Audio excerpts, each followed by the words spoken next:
တယ်နောက်တစ်ခုကကျတော့ဗာလဲဆိုရင် intercept form နဲ့ရှာတာ intercept form တနည်းအားဖြင့် equation နဲ့ရှာတာမျိုးအတူတူပဲအဲ့တော့သူ့ရဲ့ပုံသင်နည်းကကျတော့ y equal to mx plus b နဲ့ရှာမယ်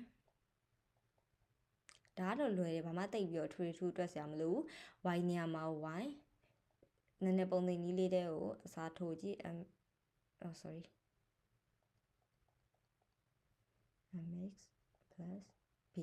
အဲ့တော့ y နေရာမှာ y ထားလိုက် b နေရာမှာ b ထားလိုက် x ရဲ့အရှိကရဲ့ကနေငါ slope m ဆိုတာ slope ကိုစားပြတာ slope ဆိုတာ slope ရဲ့အဓိကဟိုပါက m အဲ့တော့ကျတော့ x ရဲ့အရှိကရဲ့မှာရှိရဟာက slope အဲ့တော့ m ကဘယ်လောက်ဖြစ်သွားလဲဆိုတော့ -4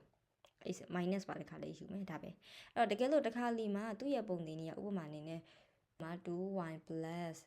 5x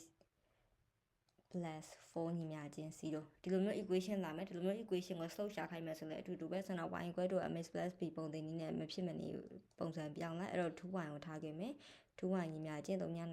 ညဘက်ကိုဟိုဘက်နှစ်ခုကိုပို့ -5x -4 ပြီးရင်2နဲ့သွားစားလိုက်2နဲ့သွားစားပြီး x ရဲ့အရှိကကနေငါပါလဲဆိုတော့ slope ဒါပဲ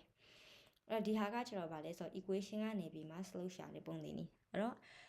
slope ကရှာပုံရှာနည်းကအဓိက3မျိုးရှိရဲ့အရင်ဆုံးပြန်ပြောမယ်ဆိုရင်ပထမတစ်ခုက point 2 point နဲ့ရှာတာ y2 - y1 by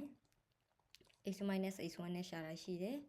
နောက်တစ်ခုကကျတော့ graph နဲ့ရှာတာရှိရ graph မှာသူ့ရဲ့ရှာပုံရှာနည်းကနှစ်ခုရှိရ y2 - y1 နဲ့ပြန်ရှာလို့လည်းရတယ်ဒါမှမဟုတ်လည်း y by x တနည်းအားဖြင့် right spiral နဲ့ရှာလို့ရတယ်တတိယတစ်ခုကကျတော့ဗာလဲဆိုတော့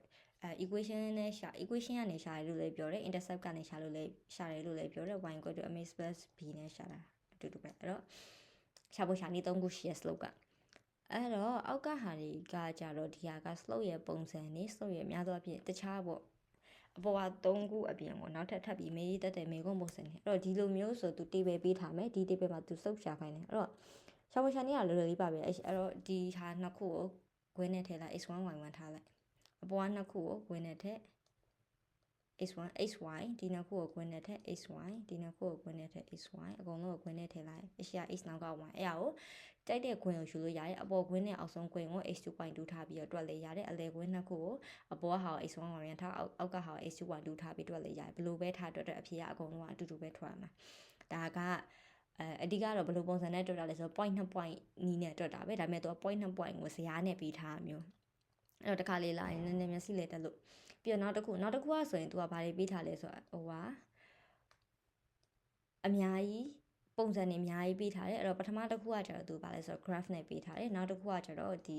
point 2 point ကိုပေးထားတယ်အဲ့ဟာအကုန်လုံး तू ကဘာလို့ရလဲဆိုတော့ slope ကိုရှာခိုင်းတယ် slope က worst အဖြစ်ဆုံးဆို slope အနည်းဆုံးဒါမှမဟုတ် slope အများဆုံးပေါ့မေးခွန်းကိုဖတ်အမှာပေါ့နော် slope အများဆုံးကိုရှာခိုင်းတာ last slope အနည်းဆုံးကိုရှာခိုင်းတာလားအဲ့ဆိုရင်ကိုက၄ပုံလုံးအရင်ဆုံး slope ရှာမယ်ပထမပုံ graph နဲ့ပေးထားတယ်ဒုတိယပုံ graph နဲ့ပေးထားတယ် graph ကနေ slope ရှာနေတိုင်းရှာမယ်y2 - y1 နဲ့ရှာခြင်းရှာဒါမှမဟုတ်လည်း y by ac နဲ့ရှာခြင်းရှာခြင်းတာနဲ့ရှာလို့ရတယ်ဒီနှစ်ခုကိုကြတော့ y2 - y1 by နဲ့ရှာမယ်အပေါ်ကဟာကို 2.6 ရအရှိရဟာ x ဖြစ်မယ်နောက်ကဟာ y ဖြစ်မယ်အဲ့တော့ x1 y1 5.50 ရ x2 y2 အဲ့တော့ y2 - y1 by x2 - x1 နဲ့ရှာဒီမှာလည်း y2 - y1 by x2 - x1 နဲ့ရှာအဲ့လိုရှာလိုက်ရင်အဖြေထွက်သွားလိမ့်မယ်ပြီးရင်အဖြေလေးခုကိုရှင်းပြီးတော့မေးခွန်းကိုတေချဖတ်မယ် slope အကြီးဆုံးဟာကိုမေးရလား slope အငယ်ဆုံးဟာကိုမေးရလားအဲ့ဆိုရင်ဖြေလိုက်ရပြီ